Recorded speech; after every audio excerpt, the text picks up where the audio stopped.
I'm sure you've heard this example before. Adults around you, especially parents, saying they're filthy rich. Well, as a kid, filthy is bad. You get in trouble for being filthy. No one wants to be around a filthy person. So immediately, unconsciously, we're taking in, money equals filth. That means bad. People won't want to be around me. Did we realize that happened? No, because then we can't challenge it. But our brains took in money equals bad. Money equals filth. Annie Delre's journey to financial freedom wasn't an easy one. Raised in a large, dysfunctional family, she knew she had to be her own advocate. But her determination to demolish limiting beliefs that were barriers to achieving financial freedom was sparked by her love for her younger sisters. Annie says, take time to reflect on the programming you received as a child and how it may be impacting your beliefs about money and success now. As a successful coach today, Annie guides others towards financial wellness by challenging old beliefs and blocks and focusing on their values. I'm Bob Wheeler, and this is Money You Should Ask. This podcast, our books, online courses, and newsletter all focus on awakening your money mindset. Our mission is to normalize conversations around personal finance so we can better understand why we do what we do when it comes to money.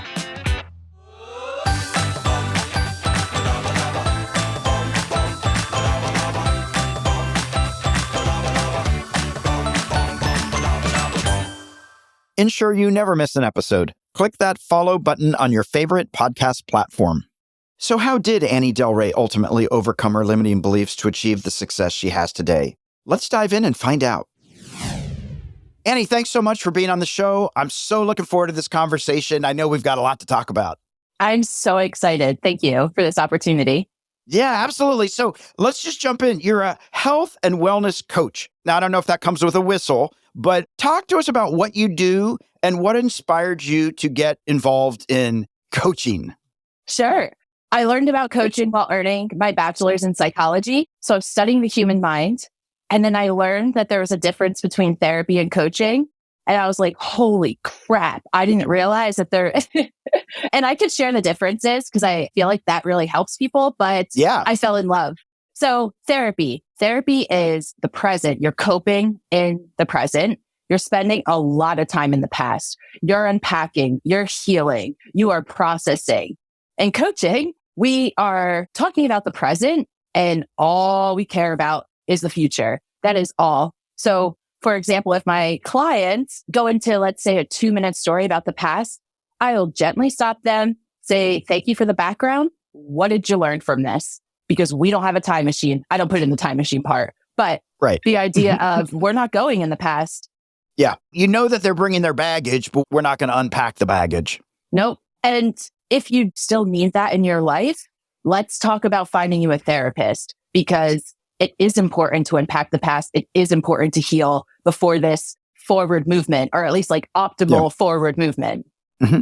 And so what was the impetus though? Okay, you fell in love with it, but was it's just fun to coach, the whistle, or was it, what drew you in? Like the human mind and psychology, I get all that because people are weird and interesting and fascinating. Right. All those things. Yeah, I would say, well, number one, I grew up in a dysfunctional family. Mm-hmm. So when you grow up in dysfunction, you see a lot of things. One of 6 kids. It was a wild ride.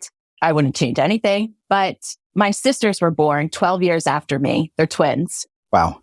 And they became the loves of my life. Like I wrote the book for them that we were talking about earlier. They're the loves of my life. And when they were born, I was like, how can I be a role model? How can I be the best thing I could possibly be? There are now 2 little people in my life and they're taking in everything like a sponge. Yeah. As we were talking about NLP earlier, the idea of they're downloading every single thing that I'm doing right now. And this is a precious time. And also I want them to realize you can have financial freedom. You don't need a man to be your backup plan or your plan, especially. So yeah, I guess they were my inspiration to heal from the past, but more importantly, focus on the future and be successful so I can show them that it's possible. Woo. That's awesome. You bring up a really good point that I talk about all the time. They're downloading this information the minute they're born. We all are. So listeners, hint, hint, you downloaded a whole bunch of stuff when you were 2, 3, 4, 5, and 6, and you took that information in as truth. Yes. You saw something, mommy and daddy fighting about money, and you said, money is evil. Money means conflict. or whatever you saw. There's abundance. It's tight. There's scarcity. We all downloaded stuff. Wear the nicer clothes. I'm the poorer kid in school. Whatever those things are, we downloaded it. And unless we update our software, we're still walking around with programming from when we were little kids, unconsciously. 100%. And I'm sure you've heard this example before. Adults around you, especially parents, saying they're filthy rich. Well, as a kid, filthy is bad. You get in trouble for being filthy. Yeah. No one wants to be around a filthy person. Right. So immediately, unconsciously, we're taking in, money equals filth. That means bad. People won't want to be around me. Did we realize that happened? No. Because then we can't challenge it. But our brains took in money equals bad. Money equals filth. That's right. Or rich people are evil. And so if we want to be rich, but we don't, because we don't want to be them, and maybe we're special enough to not be them, but maybe we're not special enough. So we do all these things early on, and we set ourselves up with a map that's going to take us over the cliff instead of up the mountain. Yes. Have you studied Bob Proctor before? I haven't, not that I'm aware of. He may be a little too woo-woo for people. I love him. He's like one of the first people I started studying with the unconscious mind. And I loved a lot of things he said about money. But one of the things was, yes, all about accessing the unconscious mind and how as a kid we learn that's bad. There's all these things that set us up for the most part to think it's bad. Right. And what he teaches is what we need to understand is when good people make a lot of money, they do a lot more good. And when bad people get money, all they turn is worse. Right. But the good people do good with their money. Yeah. But all we see is, let's say, like the scumbags of the world. No, that's so true. And I think for me, the way I would rephrase that is money is an amplifier. Ooh. If you're good, you're just going to be better. If you're bad, you're going to be badder. Yes. It's an amplifier. Money is neutral. We are the ones that take it to the limits, negative or positive. I'm just stealing that. Gonna take that Steal one, it. if that's okay. Absolutely. Take it, take it, take it. Well, let me ask you this. So you are a Jersey girl now living in sunny Southern California in San Diego. When you left Jersey, to quote you, I was poor, poor, poor. And driving cross country, flying cross country, walking cross country, however you got here, poor, poor, poor. Tell me about that journey, because it takes something to have the confidence to say, I don't know what's going to happen, but I'm fricking going to the other coast. Tell us a little bit about that. Sure. Like I said, I graduated with my bachelor's. So I was like, all right, what are you going to do to be better? Because that was always my question. Like, how can you be better? And I learned about the field of speech language pathology. It's always needed. People use it for like stutters, lisps, trying to get clear when speaking two languages, all these things. And I care a hell of a lot about money. Oh, excuse me. I hope I can say that. Money or hell of a? Hell of a, heck of a. You can say whatever you want. Okay. And I always wanted financial freedom. I even knew about that as a kid, that this is very important. So I was like, all right, that's a safe career. I'll do that. And I applied to a few schools. Most of them were in Jersey. And then I saw a California school and I was like, whatever, I'll just send it in. Like there was a lot of steps too. You had to do a whole portfolio. And I was like, I'll just do it, whatever. And I get in and it starts, I don't even know, like 3 weeks for my acceptance letter. Because I decided like last minute to do it. I was like, you know what? Screw it. I'm going to go to California. I didn't know a soul. No one was supporting the decision. They're like, are you crazy? Yeah. Because it was so last minute, I only had a few $1,000s saved. So nothing significant, maybe $10,000, which sounds a lot to people, but not when you're moving across country. Right. And putting a deposit down and then paying first and last month's rent or whatever. So I start the program. I hate it. The first semester, I'm like, this is so boring. I've never been more bored. So I quit school and I was like, screw it. I'll just start working full time here and I'll figure out the steps after. But I wasn't making money fast enough. So I was just poor, poor, poor. I was buying like McDonald's fries for $1. There was days when I couldn't afford to go to work because I couldn't pay for public transportation. Yeah. Like it's tight. But here's the cool thing. You were poor, poor, poor. And here you are. You survived it. Totally. I think I was close to $20,000 in debt. And that wasn't even student loans. That was because I screwed myself with credit cards when I moved to California. Right. So I even paid off that debt. Like I did a lot of things when I was in the hole for a while. Oh, if it's not obvious, my parents didn't give me a dime. Like I started working at 16. I was working like 4 jobs at a time all the time. So I was like, you're not going to go look for a prince to pay for everything. So what are you going to do? Yeah. So what was the childhood like? What was it like growing up? One of 6. Mm-hmm. The twins came a little bit later. But what were your parents saying? What were they not saying? Mm-hmm. What were the things that you were downloading as a kid and saying, oh, this is the truth? Definitely phrases like filthy rich. Definitely phrases like that. Mm-hmm. Or like, look at all those people with money and how much bad they're doing for the world. My parents, like I never went without food or shelter. Right. They were good providers. My parents always worked. And actually, they're very, very hard workers. So that was a great role model. They also were in a ton of debt, always living, as far as I know, paycheck to paycheck. It was later in life that they got a hold of that they sat down with a financial advisor and they're like, no more credit cards. Or if so, it's only to build credit or it's only to pay off immediately after or whatever they were learning over the years.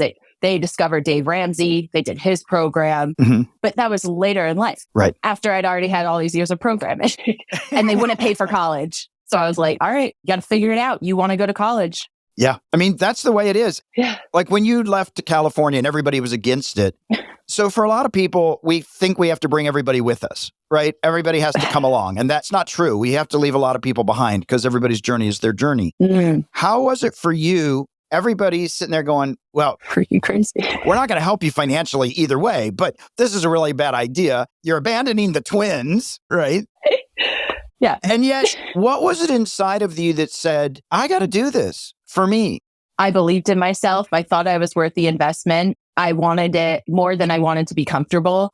I knew my sisters were watching. I wanted it for them. And this is a little side note, but I think there's so many women who are terrible role models and they are in your face way more than positive role models unless you go out of your way to find positive role models. Right. So it's very important for me to teach them you do not need fillers in your lips or to have the biggest butt. You don't need to rely on men for money. You don't need to be a cam girl in order to make money. Like all of these things. So I just kept telling myself, you got to believe in yourself more than anyone else because they're not. Yeah. A quote that I teach is, you are the only person that has ever gone to bed with you every single night and woke up with you every single morning. And it will be like that for the rest of your life.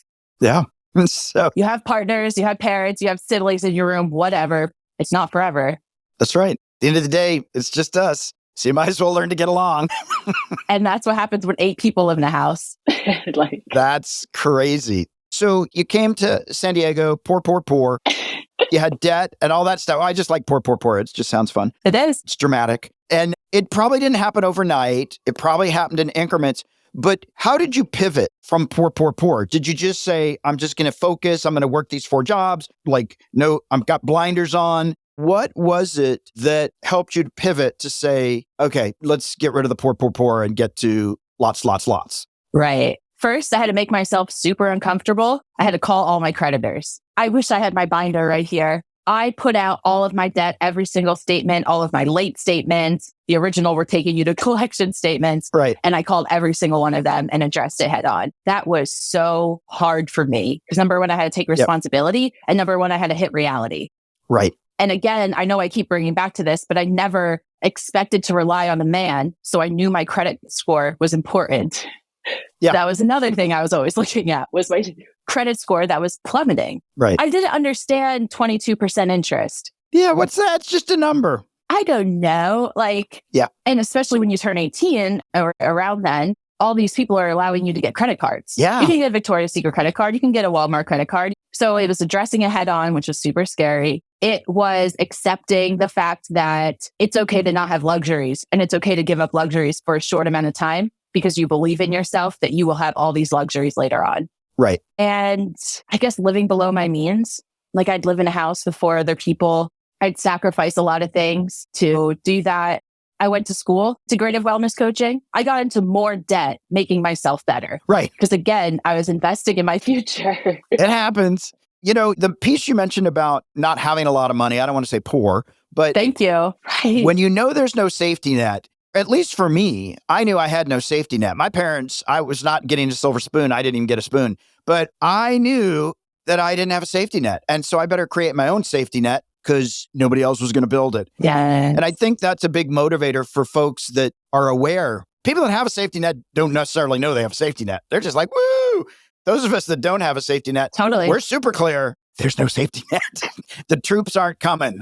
Right. I just recently heard the phrase of, if you grew up rich, you don't worry about money because it never had to be a worry. You don't think twice about it. Right. Just like you're saying of the idea of like, if I go into $30,000 credit card debt, my parents will pay it off. Or like they'll co-sign. I didn't have a co-signer. That changes the game for someone. Yeah. Yeah. Having co-signers for any and everything. Look, it's a good reality check. I remember a couple times I was in a financial situation, and I was like, all right, I know it's probably going to be a no, but I'm going to take a chance. Hey, let me call my dad. He's like, yeah, good luck with that. Let me know how it goes. Totally. Right. Nice to hear from you. Yeah, good luck. So it's so important. You're now coaching other people. And as a health and wellness coach, how do you prioritize your own self-care and your own well-being? Time management, I schedule it as if it's a non-negotiable. So for the same as if I told a supervisor I'd be at a meeting, I'm going to be at that meeting. So I schedule self-care. And another thing is the idea of a mindset shift. Mm-hmm. So how I teach it is everyone talks about work-life balance, right? Google it and see how many results come up. That's what I'm trying to say. I'm not telling you like Google it. It is well known. It's everywhere. Yeah. Thank you. I just give the longest explanation. It's everywhere.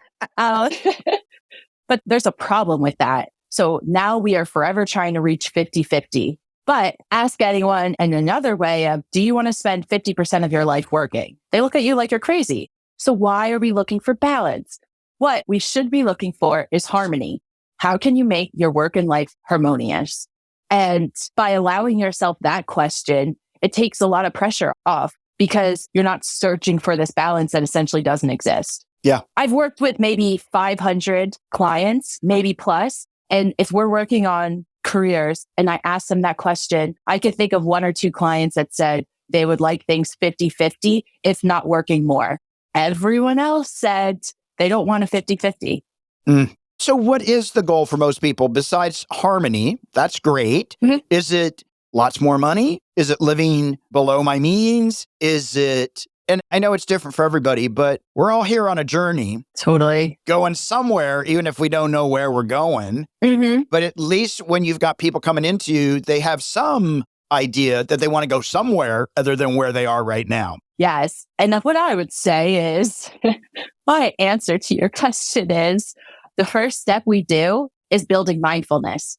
They are so stressed out about their money and they don't even know where it's going. Right. They're just hoping for the best. And when I tell people, it's kind of like avoiding the scale. You're avoiding looking at your bank account, but whether you look or not, either way, that's the number. Right. So I literally just had this conversation before signing on with a client of you have to find out what money you're earning and where is that going? Yep. And rip that Band-Aid. Because that's usually when people realize like, oh, I spent $50 on Starbucks. Oh, I keep buying donuts every weekend, these like fancy donuts. And I didn't realize I'm spending $25 every Sunday. And these are people who are like also working on a health goal. And they're like, oh, right. I said I couldn't afford having a trainer for a month, but I did spend that money on donuts. Yeah. Or cigarettes. Oh, I was just in Australia, and Australia cigarettes are like $60 or $70 a pack. That would incentivize me. I'd be done. You're literally paying to kill yourself. You're paying to make yourself sick. That's how I feel. Yeah. My sister laughed. She spent so much money on alcohol in college. She said she could have bought a house cash free. I believe it. That's the other one. You don't have money, but how much do you spend at the bar? Right. Well, 22% credit card interest rate. That's and crazy. The other thing that saved me, I believe, was I, let's say, partied my face off in high school. I drank and hung out with older people then. So by the time I was 21, I had already been in a bunch of bars. I'm like, this is kind of gross. Yeah. So I'm so thankful I didn't pay for alcohol or buy alcohol because I wouldn't have been able to afford anything in San Francisco. Yeah. Like nothing. Nothing. And it's got a lot of sugar. It puts on weight if you're trying to be health conscious. That's another thing that I'm just like, I'm not saying don't drink alcohol, but please don't complain to me that you don't have money when you go to the bar or you drink 3 bottles of wine a night. Well, and for me, like when you're talking about that, right, that gets back into mindset. It gets into story. So we all have a story. And then the question is, what's this story costing me? Ooh. Is it a story based on truth or is it a fictional story completely? And am I going to take some responsibility and make some changes so that my story has a better outcome or has the outcome that I want? Right. Along with mindfulness, the other core part is getting clear on what do you want your story to be? Right. What do you want? Is it to be debt free? Is it to have a house and a vacation house? Is it to hit 6 figures? Is it to have a really cool car and you don't care where you live? I don't know. I can't tell someone what their goals are or what their wishes are. Yeah. But for me, if we don't know our purpose, if we don't know what we want, we don't have to know how to get there. We don't necessarily have to know all the pieces, right? But if I know the end result, everything will fall into place to get me there. 100%. But I got to be able to see it or know that it's possible or know the outcome that I want. The universe will line it up, right? I love that they say the universe conspires with us. It doesn't matter. Okay, well, this is what I want. I'll figure it out if I so strongly want that. Totally. I can't remember the exact phrase you just used, but it was the idea of if I see that it is possible.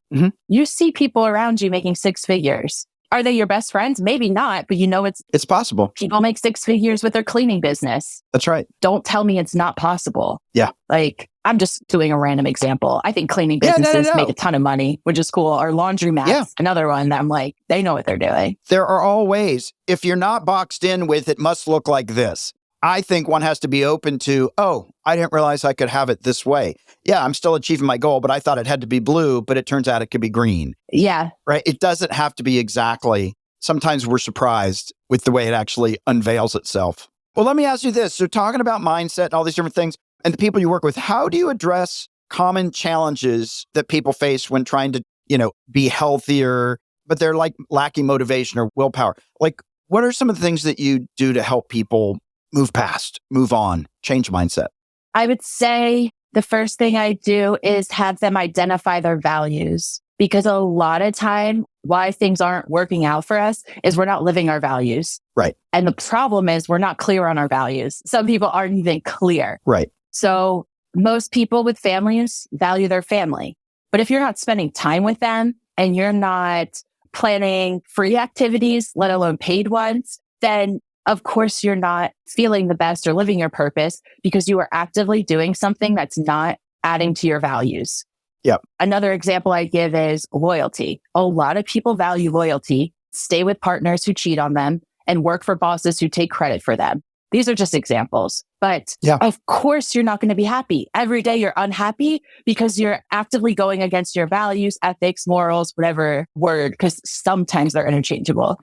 Yeah, I think we have to be willing to be uncomfortable. Ugh. And most of us find comfort in the past or what we know, even if it's not healthy, not serving us, relationships, food, lack of exercise. It may not be helping us, but it's familiar. So I'd rather be familiar with something not serving me than getting uncomfortable, getting curious, and taking responsibility. Because, then you always have to be responsible. Right. I have to continuously to grow as a person. Are you kidding me? What? Yeah. Super annoying. It's right. It is super annoying. What do you hope your legacy is with the work that you're doing and the way you're showing up in the world? What do you want your impact to be? I guess empowering people to know that they can do it. And this isn't to say that support systems are amazing. No one's gotten somewhere all by themselves, but no one's coming to save you, nor should they. You should not be waiting for someone to save you. And I would love people to know that, to be inspired and strive for independence so they do get that sense of accomplishment. Yeah, I totally agree. I always say, don't wait for your ship to come in, go out and build your own ship. Also stealing that. Got that? You got to make it happen. Yes. Well, Annie, it's time for Test Your Nerve. Okay. So we're going to shift it up just a little bit. It's Test Your Nerve, brought to you by the Money Nerve. If you are interested in learning more about your relationship with money, go to our free quiz, testyournerve.com, and see your responses to money and emotions. All right, so we're going to have some fun. Okay. How did your childhood influence your views on money today? It taught me you can do it even if others don't believe in you. Yeah. Can you name a financial fear that you are dealing with now? Savings. Yeah. That's always fun. Yeah. Got to schedule it. I get really good at it and then priority shift. That makes sense. Yeah. Did you get an allowance as a kid? No. No. And I sure as hell did all my brother's chores too. Yeah. That's hilarious. And didn't get paid either. Uh-oh. Not fair. What's the least expensive thing that you own that means the most? Oh, probably a book. Yeah. That I paid like $1 for at a used bookstore. Yep. Books are amazing. Positive or negative, can you remember your first money memory? Maybe my first paycheck. Probably my first paycheck in high school. And do you remember if that was an exciting thing? Probably not like the check you saw when you got to California, but...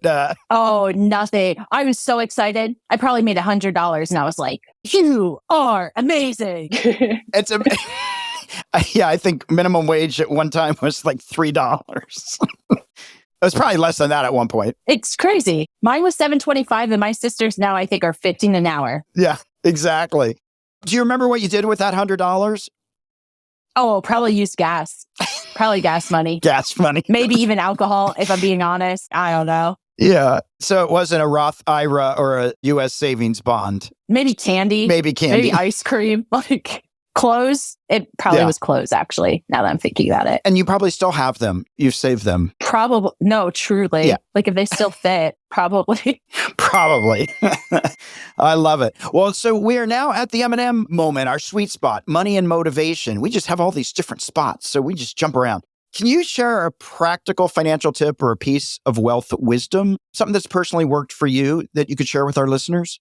Yeah, actually, I have this for money and it applies to all areas of life. Focus on what you can control and release the rest. Right. So, for example, is me addressing my credit, even though I didn't want to call the creditors. So how do you do that, though? Can you give an example of letting the rest go? Do you just breathe and go, it's gone? Or do you mantra? Like, how do you let that go? Because some of us are like, yeah, but let me just hold on to it a little bit longer because I've been holding on to it for like 30 years. Oh, totally. I love being miserable. Put it on my shoulders. Yeah. Right. Oh, it's fun. It's fun. I would say be solution focused. So yes, your credit score is crap right now, and you cannot do anything for the most part this exact second. You can't call them and ask them to raise 20 points. Right. But what you can do is call your creditors, ask if, do they call it a write-off or... Yeah, cancellation of debt. If you can reduce it. You can look into secure credit cards. You can look for an advisor or a free advisor. So this is empowering. Okay, I can't control this. I'm freaking out. But what I can do at this exact second is look up free advisors. And I think that empowerment piece is what people start to relax on, because building your credit score 50 points is super overwhelming. Yeah. But doing a step such as Googling free financial advice, you could do it on your couch, like on your phone. Step one. Yeah, the information's there. Yeah. I love that. Well, Annie, I've enjoyed this conversation, and the biggest takeaway is just trust yourself. We all could trust ourselves a little bit more, trust our intuition, believe in ourselves. But I think a couple of the pieces that help us get there, knowing where we are, like taking a stock inventory and saying, okay, this is my debt. This is what I earn. This is my weak spot. This is my strength. Like actually being self-accountable, being self-responsible, because if we don't know where we are, we certainly can't know where we're going. And I think the other piece is, where do I want to go? Because we need both pieces. I need to know where I'm starting and I need to know where I want to finish for me to actually be able to put things in place for that to happen. Yeah, exactly. And this is the beauty. Sometimes you realize it's not that hard. It might take time. Yeah. But it's not that hard. Yeah. And the other thing I would just add is we can make a decision that this is going to be the best thing for us and get into it and realize it's not. It's okay to actually change your mind, pivot, and keep moving towards what we say our goal is. We don't have to stay the course if it's actually not serving us. Yes. And sometimes the pivot is because they originally weren't clear on their why, or their why changed. Yeah, you're allowed to change. You're allowed to change. And change your mind. Yeah. Annie, where can people find you online and social media? And I know you've got a book, so you got to show us the book. Okay. This is shit I wished I knew in high school. Absolutely. And as mentioned, I wrote it for my sisters. It's a short book. It's attractive. But it's fun and playful and, Totally. A few curse words, I'll be honest. That's okay. I figured from the title, there might be a couple. Shouldn't be that shocking. Absolutely. And what about your website? I'm assuming you can find that on Amazon and other places. But where can we find you?